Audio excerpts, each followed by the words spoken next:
Halo teman-teman programmer, oke kita lanjut ke aksi berikutnya ya, aksi create.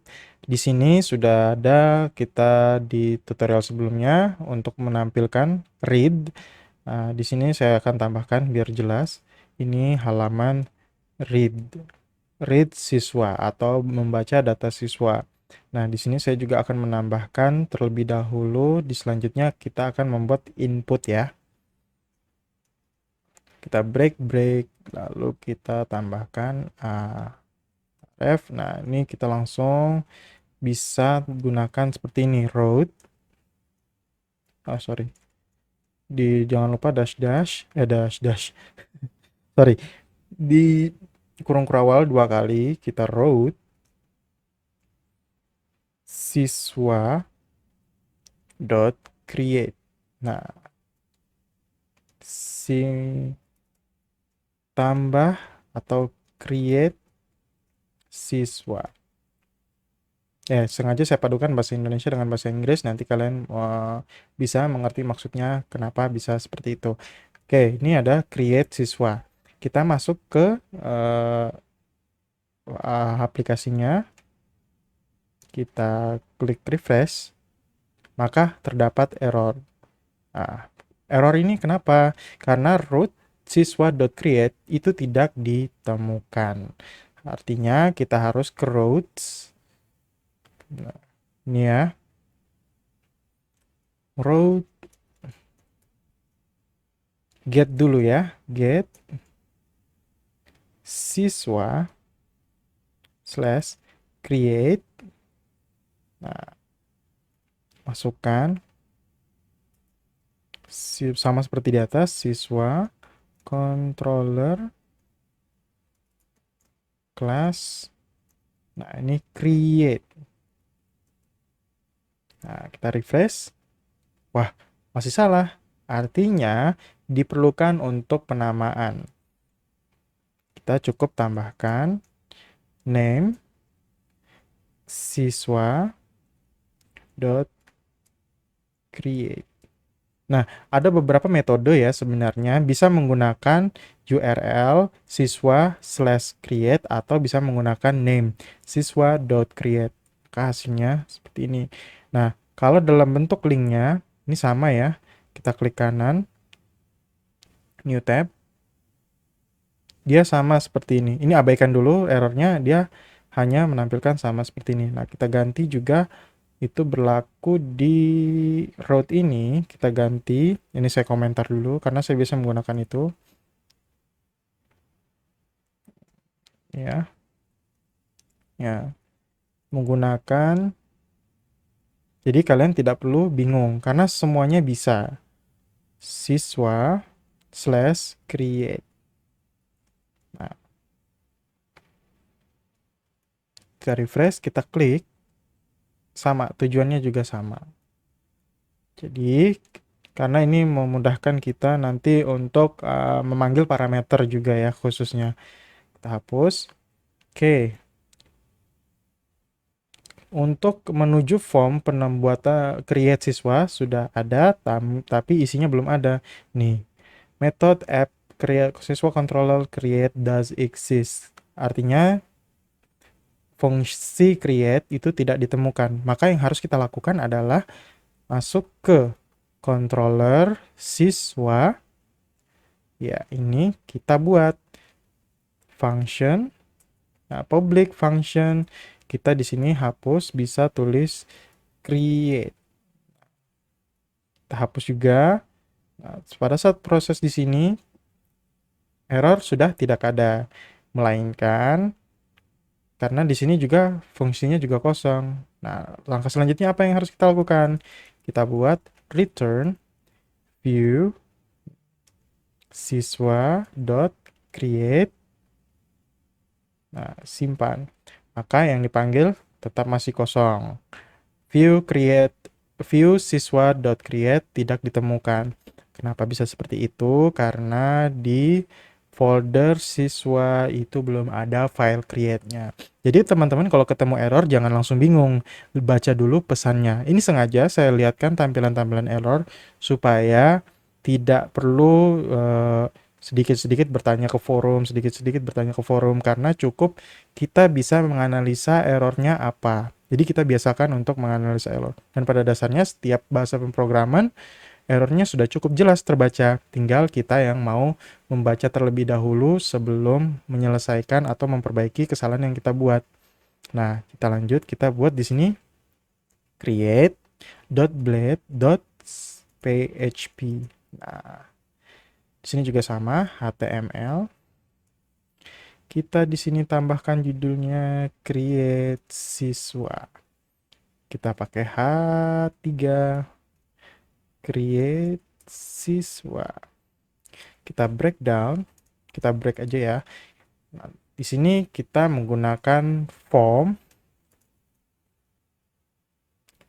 Otomatis kita menggunakan post ya di sini ya, untuk karena kita akan menyimpan data. Untuk menyimpan data kita menggunakan post. Nah, di sini buka kurung kurawal, root siswa dot store. Store ini artinya menyimpan. Nanti kita coba juga ya. Ini store kita karena fungsi aksinya store. Kita masukkan dulu parameternya. Ini pada saat kita refresh, ya balik lagi ke sini errornya. Root siswa dot store is not defined atau tidak ditemukan. Tuh nanti kita langkah selanjutnya kita ke controller, kita buka, kita buat saja dulu fun store. Oke, kita kosongkan aja dulu ya, nanti untuk fungsi menyimpannya kita bisa disusul ya. Oh, dan juga jangan lupa di rootnya kita tambahkan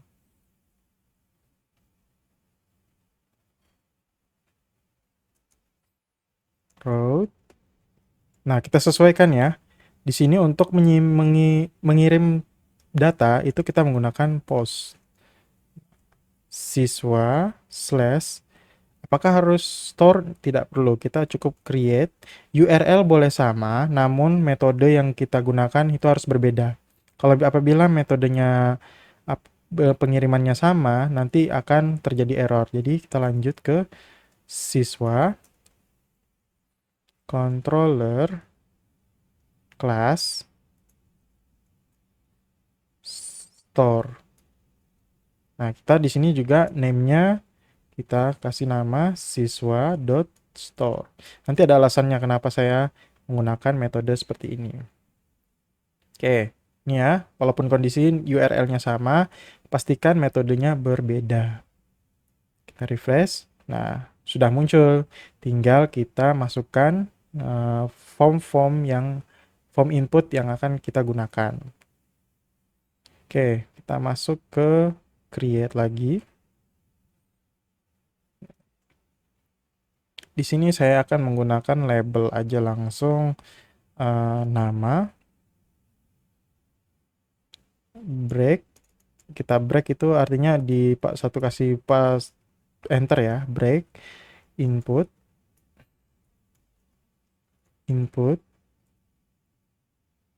type. Nah, type ini jenisnya apa? Kita masukkan text. Terus name-nya itu berupa nama. Kita simpan. Kita kasih break. Tanggal lahir.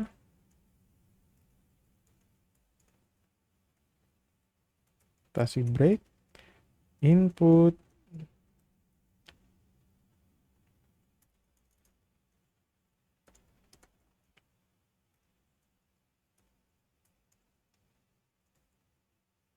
Ya, kita bisa juga sudah menggunakan tipe date di sini. Name, karena HTML5 sudah support banyak ya, tidak cuma satu tipe data, juga banyak. Kita di sini tambahkan tanggal lahir, break, tempat lahir,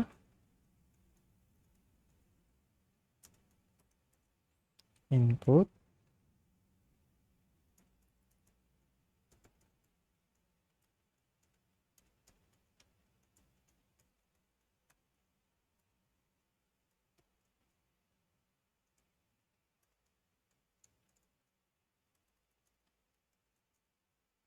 Oke.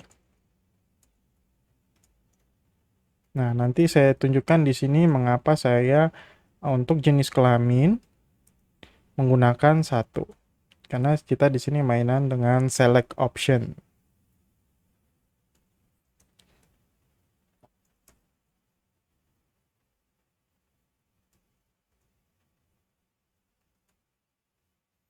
Optionnya apa? Option, option, value, nilainya.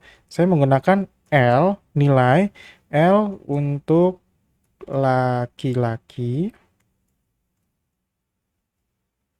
Oke. Dan option value sama dengan P untuk perempuan. Dan jangan lupa di sini perlu ditambahkan alamat ya. Break dulu di sini. Kayaknya di sini deh. Break, alamat, break, text area. Kita masukkan namanya alamat. Kita bebaskan aja ya, tidak perlu ada pengukuran apa-apa. Penambahan pengukuran dan di break lagi. Break. Nah, di sini saya buat dua button.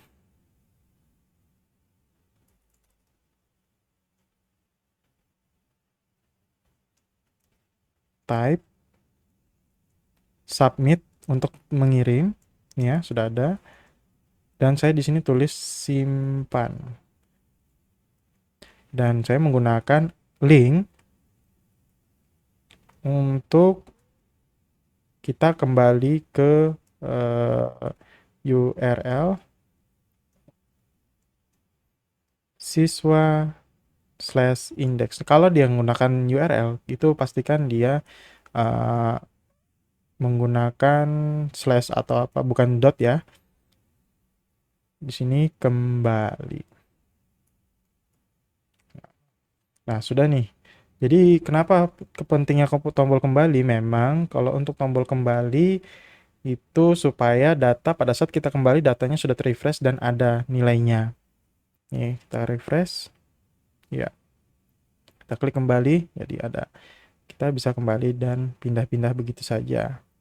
Oke, sudah ya, nama, tanggal lahir, tempat lahir, jenis kelamin, dan alamat. Nah, apa nih yang terjadi kalau kita langsung eksekusi nama, Hanung, tanggal lahirnya, sudah ada ya. Tuh, otomatis 2000, apa-apa kita pakai tanggal lahir ini, Samarinda. Jenis kelamin laki-laki, alamat, Jalan Dermaga. Ini contoh saja ya. Ya, pack expired. Pack expired adalah kita harus memasukkan CSRF. Ini adalah metode untuk keamanan yang diberikan oleh Laravel. Nah, caranya kita cukup tambah add CSRF. Ini adalah token sebenarnya. Dia tidak akan terlihat. Kan kita tambahkan metodenya. Method. Ini kita samakan seperti di depan post. Kita menggunakan post. Oke, kita kembali. Kita refresh ya. Nah, kita namakan Hano. Tanggalnya hari ini. Dan tempat lahir Berau. Laki-laki Jalan Andika. Simpan. Ya, bisa tersimpan dan berhasil. Sebenarnya ini sudah belum berhasil, belum tersimpan ke database. Nah, karena di sini function store-nya kosong. Nah, langkah selanjutnya yang akan kita lanjutkan adalah kita harus membuat store ini berfungsi. Dengan cara pertama kita panggil modelnya siswa sama dengan siswa. Bisa begini, create, ini bisa ya, sama sepertinya, dan kita masukkan seperti ini juga bisa, tapi saya tidak merekomendasikan ini. Sebenarnya boleh-boleh saja, cuma ini bentuk lain ya, ada kondisi tertentu, atau bisa begini, new, siswa, Dah, kita sesuaikan nama sama dengan request input nama. Nah, ini cara membacanya. Siswa membuat metode baru dengan menambahkan siswa strip panah nama sama dengan request input. Ini adalah untuk mengambil nilai yang ada di, kita kembali di sini, nama, memanggil field nama ini. Kita harus sama sesuaikan ya, nama ini ada di form create ini harus sama.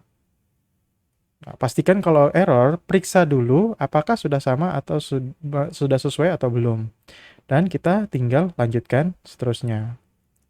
Kalian bisa copy, bisa juga ngetik, samakan aja, saya kita ketik ya. Tanggal lahir sama dengan request input tanggal lahir. Kita juga siswa tempat lahir. Request input tempat lahir. Siswa alamat. Jenis kelamin aja dulu ya, jenis kelamin. Request input jenis kelamin. Dan siswa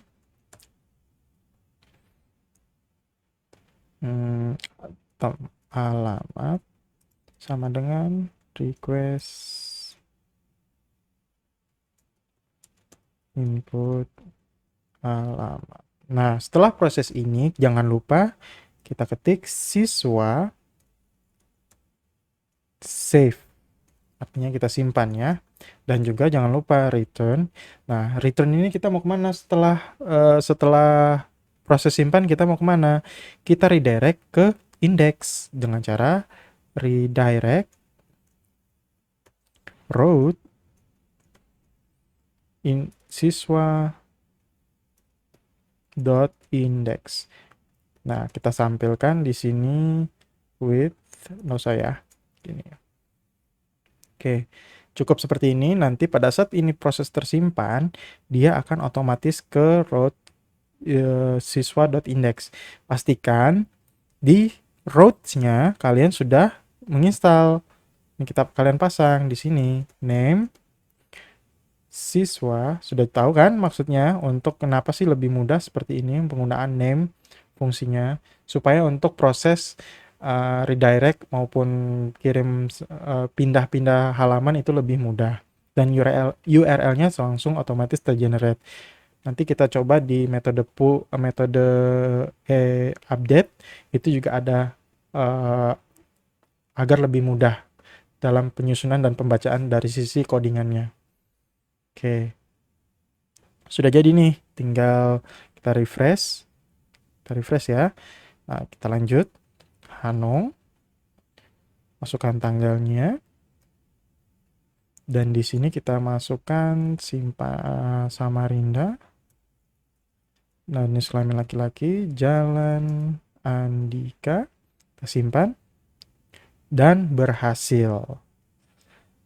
Loh, gimana? Bukannya format tanggalnya berbeda? Ya, karena kalau HTML5, kalau sudah proses date, dia sudah otomatis mengikuti kondisi penyimpanan di sini. Jadi kita belum menggunakan karbon ya. Karbon Nestbot itu nanti lain lagi.